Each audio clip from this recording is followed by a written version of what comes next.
Bismillahirrahmanirrahim. Assalamualaikum warahmatullahi wabarakatuh. Assalamualaikum warahmatullahi wabarakatuh. Selamat sore teman-teman semua. Bagaimana kabarnya? Sehat? Alhamdulillah sehat. Alhamdulillah. Perkenalkan, saya Zulfi Rahmadani akan memandu acara Ngobrol Fisika Inti pada sore hari ini. Saya bukan sendirian ya. Kita kedatangan 5 narasumber yang sangat kece sekali, para perempuan tangguh dan hebat tentunya. Kita akan ngobrol tentang apa sih radioaktivitas. Sebelumnya kita sapa dulu pematerinya. Halo kakak-kakak semua. Halo Kak. Udah di room semua kan? Sudah. Siap sudah. Ya, alhamdulillah. Nah, pemateri pertama kita yaitu Kak Ayu. Kak Ayu, ada Kak Ayu? Iya, ada. Kak Ayu, bagaimana kabarnya? Alhamdulillah baik. Kak Silvi sendiri gimana kabarnya?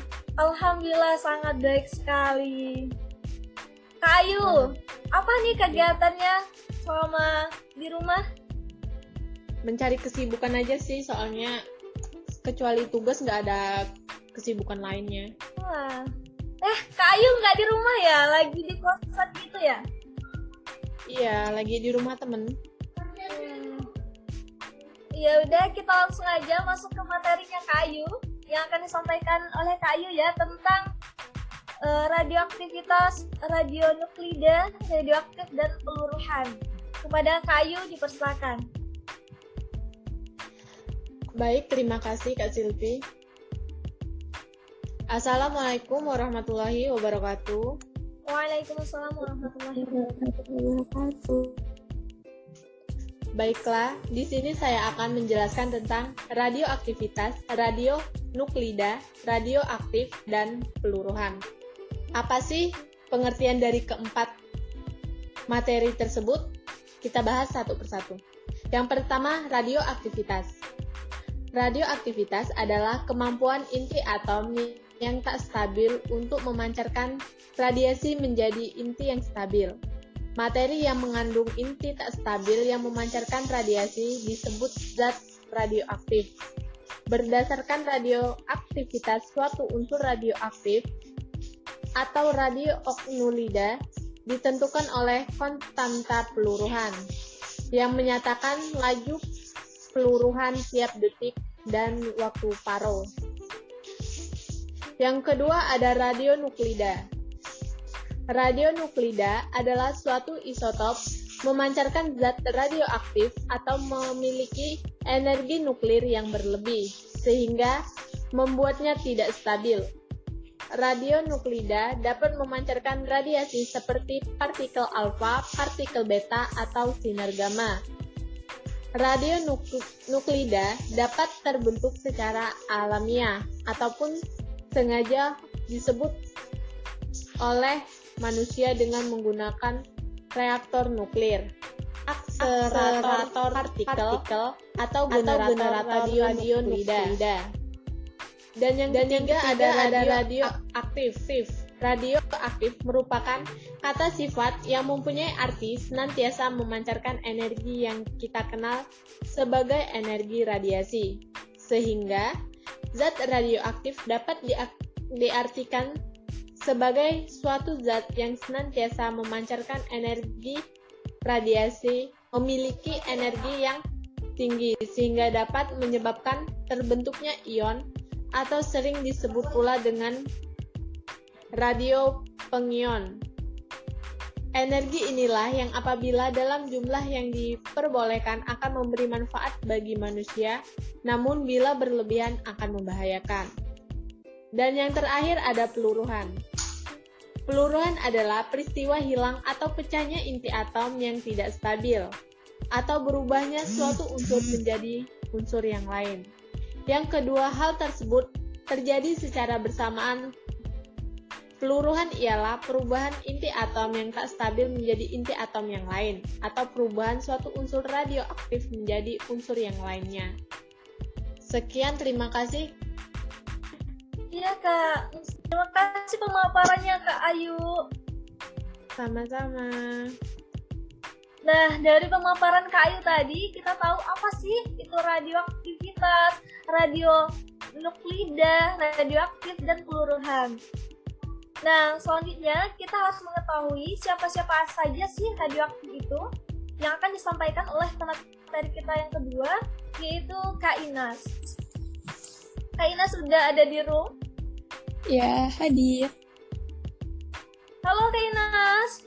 Halo Kak Silvi. Gimana kabarnya Kak Inas? Alhamdulillah baik. Gimana kabarnya Wah. Kak Silvi? Alhamdulillah baik juga. Wah, Kak Inas sibuk banget ya sama HMJ UKM gitu ya? Ya, sedikit disibukkan ya. Ya Allah. Di sini ini manusia-manusia produktif semua ya. Alhamdulillah. Senang banget berbagi ilmu sama kakak-kakak ini, kakak-kakak yang kece banget. Ya Kak Inas, apa sih radioaktivitas itu? Siapa-siapa aja sih yang di dalamnya gitu? Nah, Oke. oleh karena itu akan dipaparkan oleh pemateri kedua, yaitu Kak Inas Pujihardini kepada Kak Inas Superstaka. Oke, terima kasih Kak Silvi. Baik, di sini saya akan menjelaskan tentang apa saja sih radioaktif itu. Nah, radioaktif ini terdiri dari 3 sinar, yaitu sinar alfa, sinar beta, dan sinar gamma. Nah, apa sih sinar alfa itu? Jadi, sinar alfa merupakan partikel bermuatan positif dengan daya tembus yang kecil, yaitu 2,8 cm sampai 8,5 cm di udara dengan kecepatan sekitar 1,5 kali 10 pangkat 7 meter per sekon. Elemen yang mengalami radiasi alfa adalah nomor massa yang akan berkurang 4 dan nomor atomnya berkurang 2, sehingga radiasi ini disamakan dengan pembentukan inti helium. Nah, selanjutnya yaitu sinar beta. Nah, sinar beta ini merupakan partikel bermuatan negatif yang tembus 100 kali lebih besar dari sinar alfa dan memiliki massa sebesar 5,5 kali 10 pangkat min 4, yaitu satuan massa atom. Kecepatan radiasi sinar beta ini mendekati kecepatan cahaya. Elemennya yang mengalami radiasi beta adalah nomor atom akan bertambah 1, sedangkan nomor massanya akan tetap. Sehingga radiasi beta disamakan dengan pemancaran elektron dari suatu inti atom. Nah, selanjutnya yaitu sinar gamma. Jadi, sinar gamma merupakan gelombang elektromagnetik yang bersinergi tinggi dengan panjang gelombang pendek dan daya tembusnya 10.000 kali sinar alfa. Sinar ini tidak bermuatan dan tidak bermassa. Nah, adapun karakteristik dan sifat-sifat dari sinar ini adalah yang pertama yaitu sinar alfa. Sinar alfa memiliki karakteristik yang pertama yaitu terdiri dari inti helium 2, proton 2 neutron, massa 4, dan bermuatan positif 2. Nah, yang kedua yaitu bermuatan listrik positif. Nah, yang ketiga dibelokkan oleh medan magnet maupun medan listrik. Nah, daya tembus relatifnya kecil, daya insonasinya sangat besar, dan tidak mampu menembus lembar kertas. Nah, yang selanjutnya yaitu bila suatu atom memancarkan sinar alfa, maka nomor atom tersebut berkurang 2 dan nomor massa berkurang 4. Yang selanjutnya yaitu karakteristik dan sifat dari sinar beta. Yang pertama yaitu terdiri dari elektron yang berasal dari inti atom yang massanya 1/1850 dan bermuatan negatif. Biasanya dibelokkan dengan medan magnet maupun medan listrik. Daya tembus lebih besar jika dibandingkan dengan sinar alfa, tetapi insonasinya lebih kecil dibandingkan daya insonansi sinar alfa. Nah, selanjutnya yaitu sinar beta tidak mampu menembus pelat tipis yang terbuat dari aluminium. Tapi, bila suatu atom memancarkan sinar beta, maka atom tersebut bertambah 1 dan nomor masanya tetap. Nah, selanjutnya yaitu sinar gamma. Karakteristik dari sinar gamma ini yang pertama yaitu sinar ini berupa gelombang elektromagnetik yang disebut dengan foton. Tidak memiliki muatan listrik, tidak memiliki massa, tidak bisa dibelokkan oleh medan magnet dan medan listrik, daya tembusnya sangat besar dan sebaliknya daya insonasinya sangat kecil. Itu yang bila selanjutnya atom memancarkan sinar gamma, maka nomor atomnya dan nomor masanya tetap. Nah, sekian yang dapat saya sampaikan. Saya kembalikan lagi ke Kak Silvi. Terima kasih. Terima kasih Kak Inas. Dari sekian pemaparan Kak Inas tadi, kita tahu siapa-siapa aja sih yang ada di radioaktif itu. Nah, ada sinar alfa, sinar beta, dan sinar gamma ya Kak Inas. Iya, benar banget. Makasih ya Kak Inas pemaparannya. Nah, selanjutnya kita masuk. Oh ya Kak, maaf Kak. Nah, selanjutnya kita masuk ke materi kita yang ketiga, yaitu Kak Chai. Ada Kak Chairini Nur Aksa. Ada. Kepada Kak Chai, dipersilakan. Baik, saya di sini akan menerangkan tentang unsur-unsur non-radioaktif. Dan unsur-unsur non-radioaktif itu ada 10 yang saya temukan, yaitu ada oksigen, karbon, hidrogen, nitrogen, kalsium, fosfor, kalium, sulfur, natrium, dan magnesium.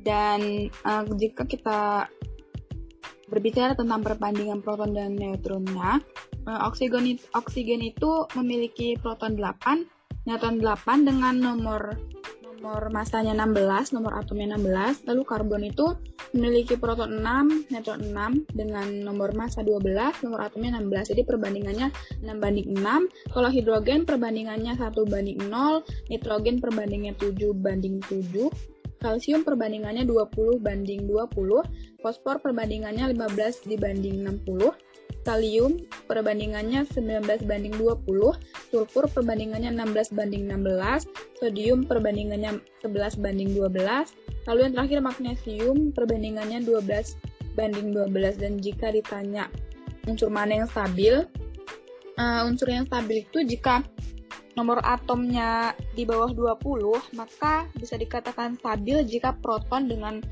neutronnya jumlahnya sama, N sama dengan Z atau N per Z-nya sama dengan 1. Jadi yang sama di 10 ini adalah oksigen, karbon, nitrogen, kalsium, sulfur, dan magnesium yang ada. Itu Kak Silvi. Wah, makasih Kak. Terus perbandingan antara kakak sama aku nggak ada ya? Bandingannya kamu lebih kece. Wah, makasih banget Kak. Intermezzo aja ya teman-teman. Nah, dari situ kita udah tahu perbandingannya antara proton, neutron, ataupun unsur-unsur non-radioaktif. Selanjutnya kita masuk ke pemateri yang keempat, Kak Nia. Ada Kak Nia Nur Hasana. Halo Kak Silvi. Halo Kak Nia, wah semangat banget. Pasti dong. Habis sarapan ya Kak? Sarapan makan gitu, makan sore. Ya, sudah mau 3 kali ya. Kak Nia, gimana taman baca di sana? Ada pengurusnya udahan.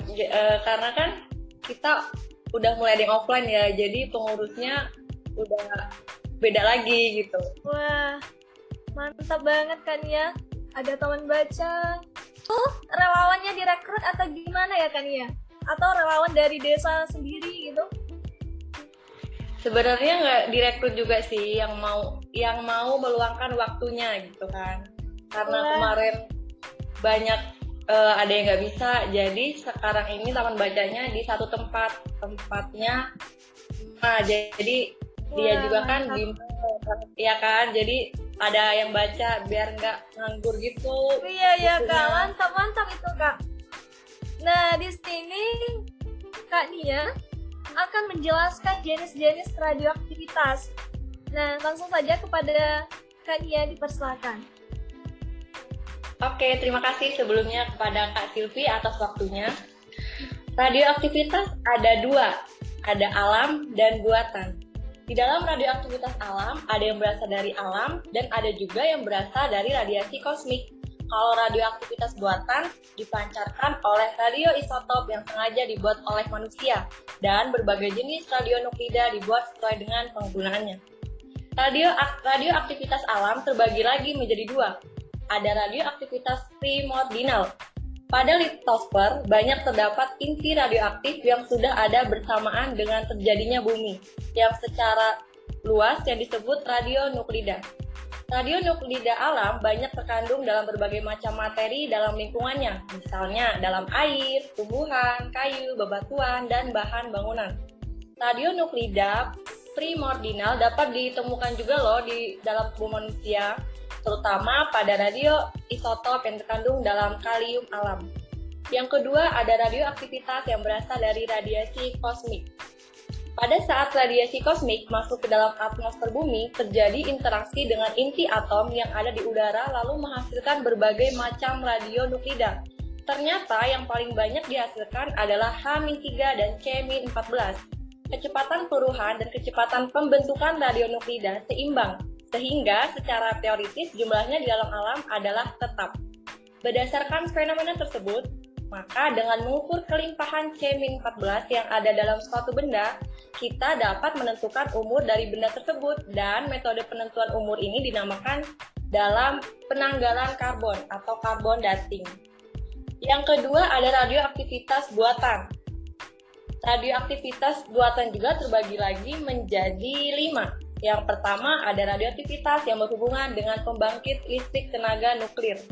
Energi yang dihasilkan oleh proses peluruhan dapat digunakan sebagai pembangkit listrik tenaga nuklir.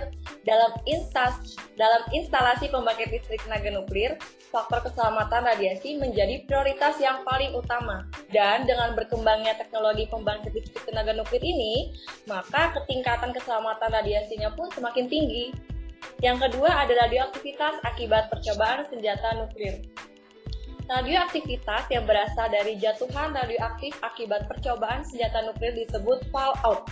Tingkat radioaktivitas dari fallout yang paling tinggi terjadi pada tahun 1963, dan setelah itu jumlahnya terus menurun. Hal itu disebabkan pada tahun 1962 Amerika dan Rusia mengakhiri percobaan senjata nuklir di udara. Yang ketiga ada radioaktivitas dalam kedokteran. Radioaktivitas yang berasal dari radioisotop dalam bidang kedokteran digunakan untuk diagnosis, terapi, dan sterilisasi alat kedokteran. Yang keempat, ada radioaktivitas dalam rekayasa teknologi. Penggunaan radiasi dalam bidang pengukuran atau judging, analisis struktur materi, pengembangan bahan-bahan baru, dan sebagai sumber energi dibahas dalam pokok bahasan penggunaan radiasi dalam rekayasa teknologi. Yang terakhir nih ada radioaktivitas dalam bidang pertanian. Penggunaannya dalam bioteknologi, pembasmi serangga atau penyimpanan bahan pangan, dan teknologi pelestarian lingkungan dibahas dalam pokok bahasan penggunaan radiasi dalam produksi pertanian, kehutanan, dan kelautan. Sekian, terima kasih. Saya kembalikan kepada Kak Silvi. Terima kasih pemaparannya Kak Nia. Jadi radioaktivitas itu dikelompokkan menjadi dua, ada radioaktivitas alam dan ada radioaktivitas buatan. Selanjutnya, yang dari alam itu ada yang berasal dari radiasi kosmik atau yang dari buatan dipancarkan oleh radioisotop. Nah, selanjutnya kita langsung ke materi terakhir, yaitu Kak Alia. Halo Kak Alia. Hai. Gimana kabarnya Kak Alia? Baik, alhamdulillah sehat walafiat. Nah, Kak Alia ini pemateri kita yang sangat kece badai. Nah, di tengah kesibukan kuliah, dia juga penulis buku. Iya kan Kak Alia? Ya, alhamdulillah.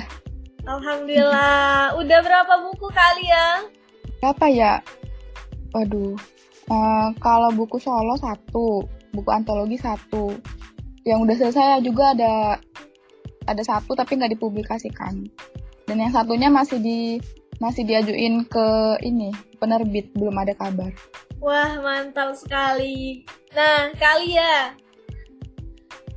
Alia di sini membahas bahaya dan manfaat radioaktivitas. Kepada Kak Alia dipersilakan. Oke, terima kasih kepada Kak Silvi yang telah memperkenalkan saya berbicara pada kesempatan ini.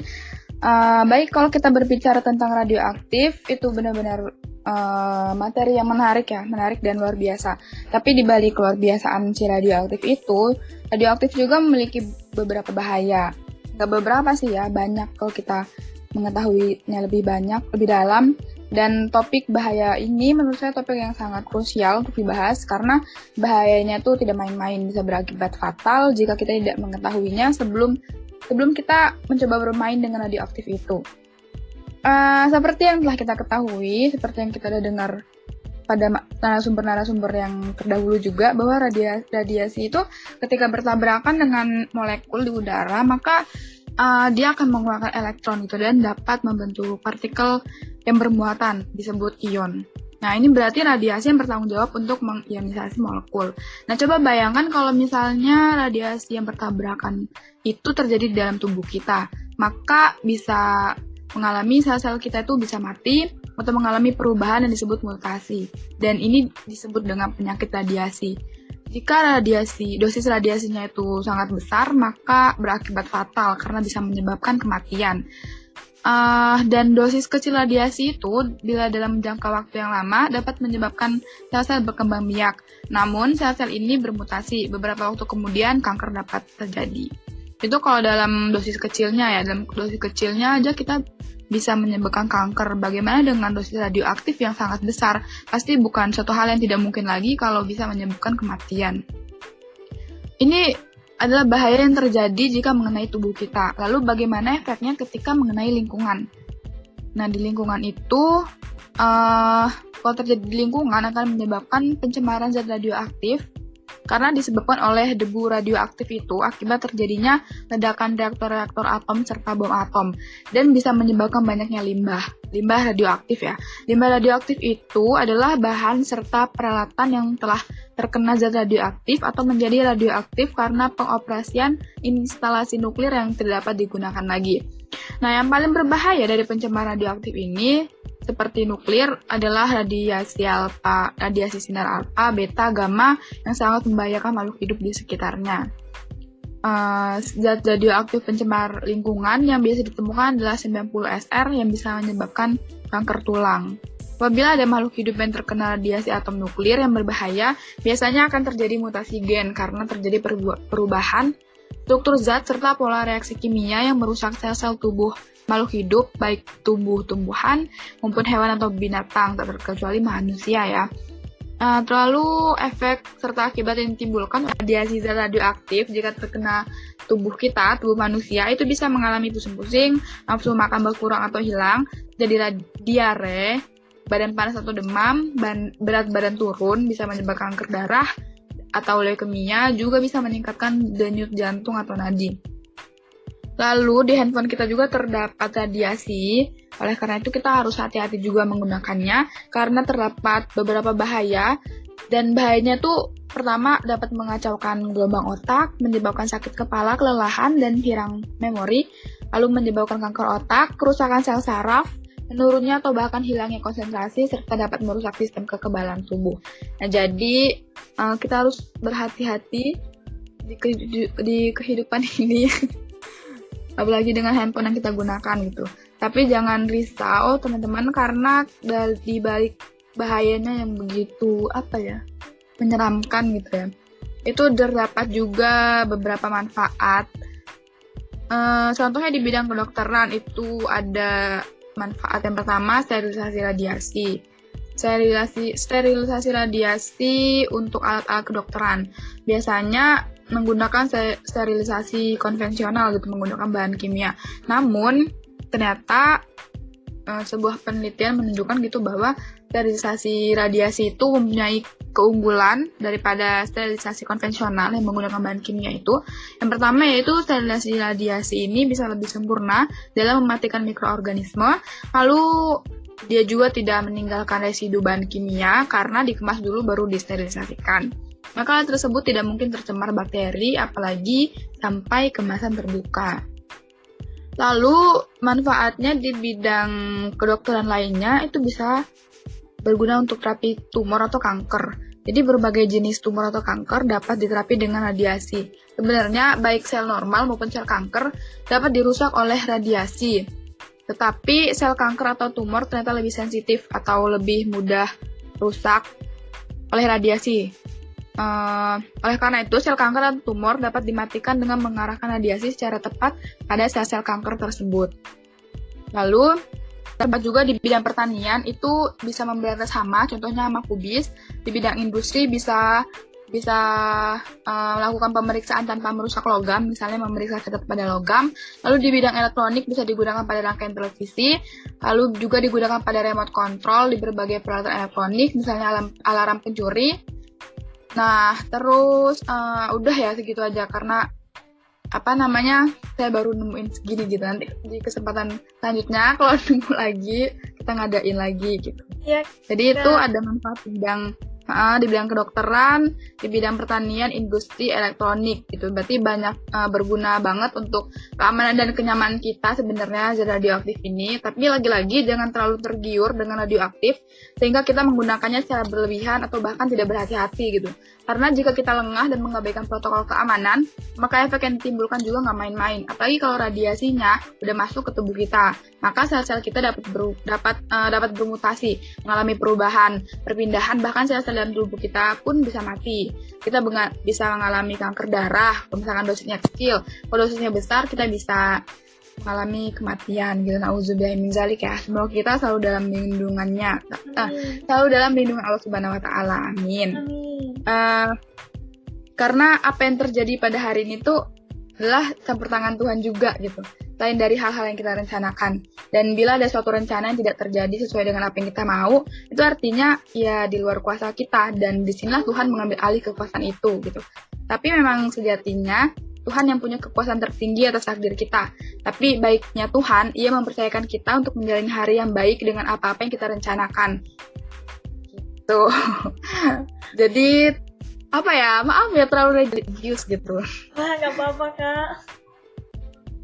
Baik, jadi terakhir dari saya, gunakan hari yang diberikan Tuhan sebaik mungkin, termasuk berhati-hati ketika sedang berteman atau bermain dengan radioaktif gitu ya. Sekian dari saya, terima kasih atas kesempatannya. Kalau begitu saya kembalikan kepada host kece kita ya. Silakan Kak Silvi. Wah, terima kasih banget Kak Alia. Nah Kak Alia, aku ini mau bertanya. Nah, sehari-hari kan kita menggunakan handphone, laptop, kita nggak bisa jauh-jauh dari mereka berdua gitu. Nah, bagaimana mengantisipasinya, Kak? Ya, baik. Kan kita tahu ya kalau misalkan kayak ada kaca anti radiasi, gitu kan. Selain kaca anti gores, ada juga kaca anti radiasi gitu. Jadi kita bisa masang itu sih untuk jaga-jaga juga. Juga kalau misalkan kita tidur itu kan, handphone itu bisa diusahakan untuk, nggak tahu saya ini mitos atau fakta, saya belum sempet juga nyarinya, cuman menurut saya emang nggak boleh sih handphone tuh ditaruh di dekat kepala gitu, karena kan handphone itu mencari sinyal gitu, jadi bisa, dan sinyal itu kan gelombang ya, dan itu gelombangnya itu bisa mengacaukan otak kita gitu, jadi bisa mungkin jauh-jauh lah dari kepala kita gitu kalau lagi tidur. Ya gitu Kak Silvi. Menggunakan kacamata anti radiasi bisa juga ya Kak? Bisa, akan ada ya tuh. Berapa itu ya harganya? Wah, makasih banget Kak Alia. Sekian pemaparan materi pada hari ini. Nah, untuk itu kita bisa menyimpulkannya bahwa radioaktivitas adalah kemampuan inti atom yang tak stabil untuk memancarkan radiasi menjadi inti yang stabil. Nah, Zat radioaktif dapat diartikan sebagai suatu zat yang senantiasa memancarkan energi. Nah, siapa-siapa aja radioaktif itu? Ada 3 jenis, yaitu sinar alfa, sinar beta, dan sinar gamma. Adapun yang selanjutnya yaitu bahaya serta akibat yang ditimbulkannya. Sedangkan bahayanya kita itu bisa pusing-pusing, nafsu makan berkurang, terjadi diare. Nah, selain itu ada juga manfaatnya, teman-teman. Di bidang kedokteran, terapi tumor dan kanker, bidang pertanian, pemberantasan hama, dan bidang industri, pemeriksaan tanpa merusak. Contohnya itu pemeriksaan cacat pada logam. Ada juga yang digunakan di bidang elektronik. Selain itu, radioaktivitas terbagi juga menjadi 2, radioaktivitas alam dan buatan. Ternyata berdasarkan asalnya ya, radioaktif ini dikelompokkan menjadi 2 tersebut. Ya, yang dari alam ada yang berasal dari radiasi kosmik, sedangkan yang buatan dipancarkan oleh radioisotop yang sengaja dibuat manusia dan berbagai jenis yang lainnya. Nah, sampai di sini pemaparan materi dari para pemateri. Dan saya sebagai host, kalau ada salah dan jangkau tolong dimaafkan, karena mengucapkan kata-katanya agak lumayan sulit ya bagi lidah-lidah yang belum terbiasa gitu. Nah, untuk itu saya akhiri. Wassalamualaikum warahmatullahi wabarakatuh. Waalaikumsalam warahmatullahi wabarakatuh. Sampai berjumpa kembali di acara-acara berikutnya. Terima kasih ya para pemateri kece-kece kita. Sama-sama, Kak. Sama-sama. Sampai jumpa kembali, Kak.